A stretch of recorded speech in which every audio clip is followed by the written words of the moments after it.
Seigneur, merci pour la portion de terre que tu nous as donnée sous le soleil. Tu nous as donné le Congo, le pays auquel tu nous as identifiés. Merci parce que, ô Dieu grand, tu as permis à ce que le sang congolais puisse couler dans nos veines. Nous te rendons gloire pour tout cela, Seigneur.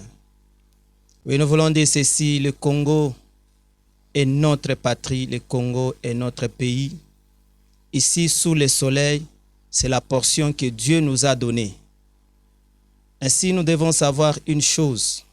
Tout ce qui se passe dans ce pays est sous contrôle de l'Éternel Dieu des armées. J'aimerais ensemble avec vous prendre une portion des Écritures dans Ephésiens chapitre 6, verset 12. La Bible dit ceci, car nous n'avons pas à lutter contre la chair et le sang, mais contre les dominations, contre les autorités, contre les princes des ténèbres de ce monde, contre les puissances méchantes dans les lieux célestes. Voilà c'est à quoi nous avons affaire. La lutte pour le Congo n'est pas seulement ce que l'on peut voir, mais la lutte pour le Congo a deux dimensions. Il y a la dimension spirituelle, il y a aussi la dimension physique. Il y a ce que nous voyons et ce que nous ne voyons pas. Mais nous devons savoir une chose. Nous avons affaire aux dominations. Nous avons affaire aux autorités. Nous avons affaire aux princes du monde des ténèbres. Ce monde aujourd'hui est en train de marcher à un rythme où il y a ceux qui prétendent avoir la domination sur les nations. Il y a des pays qui pensent avoir la domination sur les nations. Il y a des pays qui pensent avoir de l'autorité sur les nations.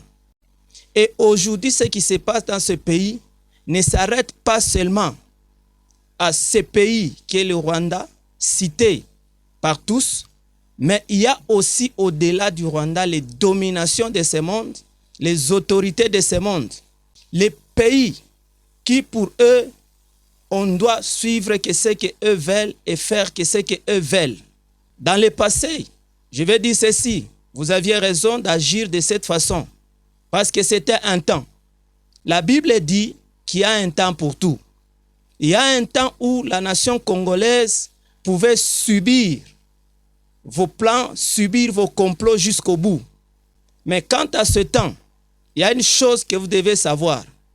Le Congo d'hier n'est pas le Congo d'aujourd'hui.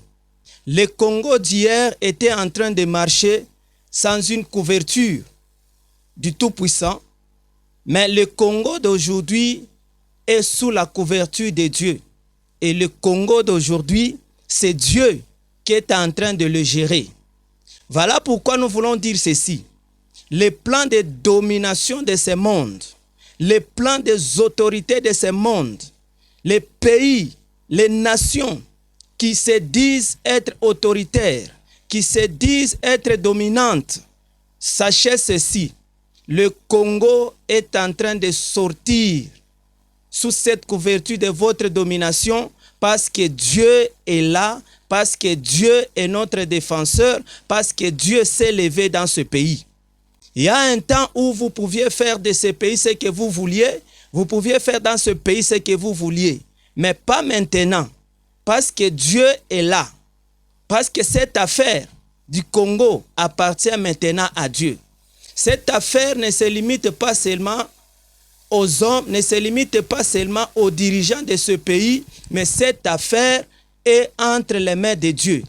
Et rassurez-vous que le Congo va toujours finir par relever sa tête. Rassurez-vous que le Congo va vaincre. Quelle que soit la coalition, quel que soit tout ce que vous avez monté comme plan, écoutez, vos plans ne sauront plus faire face au plan de Dieu. Parce que Dieu a un plan avec ce pays. Dieu a un projet avec ce pays. Dieu a inauguré un temps nouveau sur la terre avec ce pays. Alors vous devez savoir une chose. Vous les dominations, vous les autorités, vous les princes de ce monde, vous qui pensez que c'est à vous de dire qui doit faire quoi et qui ne doit faire quoi dans ce pays, sachez une chose, il y a un Dieu qui appartient à ce pays. Il y a un Dieu qui est l'auteur du vrai salut de ce pays. Tout ce que vous avez fait jusque-là, même vous-même, vous êtes conscient que vos plans n'ont pas marché comme vous les avez prévus. Posez-vous la question qui a interféré. Ce ne sont pas les hommes qui ont interféré, mais c'est l'Éternel Dieu des armées qui a interféré. Et l'Éternel Dieu des armées, il est celui qui a décidé la fin de tout. Car la guerre imposée à notre nation va prendre fin. Car la guerre va finir par prendre fin. Et la guerre va finir par détruire les concepteurs du plan. Vous devez savoir ceci. Vous les dominations, vous les autorités et vous les princes de ce monde. Le Congo, c'est un pays qui a la promesse de Dieu. Et personne ne peut faire échouer la promesse de Dieu dans ce pays. Personne ne peut empêcher à la promesse de Dieu de s'accomplir dans ce pays.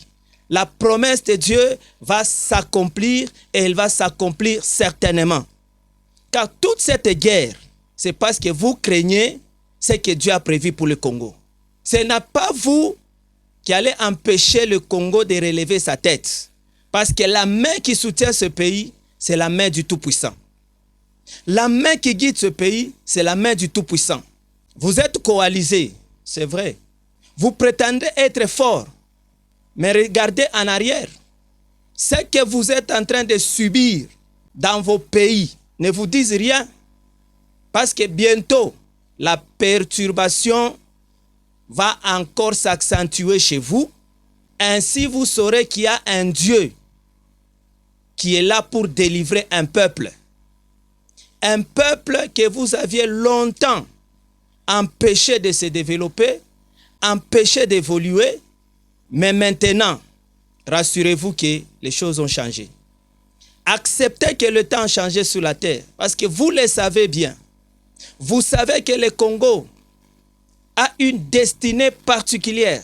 Vous savez que le Congo a des choses particulières à faire dans ce monde. Et vous voulez empêcher, vous voulez amener des guerres, vous voulez amener des troubles, mais cela ne réussira pas. Même s'il y a des traîtres au milieu de notre peuple, il y a un œil qui est sur eux. Car les yeux de Dieu sont sur le Congo et les yeux de Dieu voient tout ce qui se passe dans ce pays. Il n'y a plus personne qui va se cacher. Vos appuis vont s'écrouler parce que le Tout-Puissant est avec nous. Le Tout-Puissant est avec nos vaillants soldats. Le Tout-Puissant est avec le sommet de ce pays. Vous ne pouvez plus prétendre faire ce que vous voulez. Le Congo a à lutter contre les dominations de ce monde. Les rois qui croient dominer le monde. Les présidents qui croient dominer le monde. Les pays qu'on appelle les grandes puissances. Écoutez, vous avez affaire à Dieu, le Dieu de ces pays, le Dieu du Congo, le Dieu qui a décidé de sauver. Nous n'avons plus rien à craindre parce que tout Congolais le sait. Il n'y a que le secours de Dieu qui nous reste dans ce pays. Vous vous dites, c'est vous qui contrôlez le système de renseignement. Vous vous dites que vous avez des satellites qui contrôlent tout dans le moindre détail. Vous vous dites que vous connaissez quel type d'armes possède notre armée. Vous connaissez le plan de notre nation. Mais il y a une chose que vous ignorez. Vous ne connaissez pas le plan de Dieu. Et vous ne connaissez pas comment Dieu va orienter les choses dans les jours qui viennent. Votre connaissance est limitée, mais la connaissance de Dieu n'est pas limitée. Et c'est ce Dieu-là qui a ses yeux fixés sur le Congo. C'est ce Dieu-là qui nous a donné ce pays. C'est notre portion de terre sous le soleil. Et en son nom, cette portion de terre fera à jamais la joie, de ceux à qui l'Éternel Dieu créateur du ciel et de la terre a donné, c'est-à-dire les Congolais. Mes frères, mes sœurs congolais, nous avons à placer notre confiance à Dieu. Tous ces mondes, toutes ces nations, toutes ces autorités et ce pouvoir qui domine le monde ne peuvent plus rien nous faire parce que Dieu est avec nous. Celui qui est avec Dieu, la victoire est certaine. Celui qui est avec Dieu finit par relever la tête, finit par remporter. Quel que soit ce qui se passe, nous n'avons pas à reculer, nous n'avons pas à abandonner, car il y a un Dieu qui nous soutient.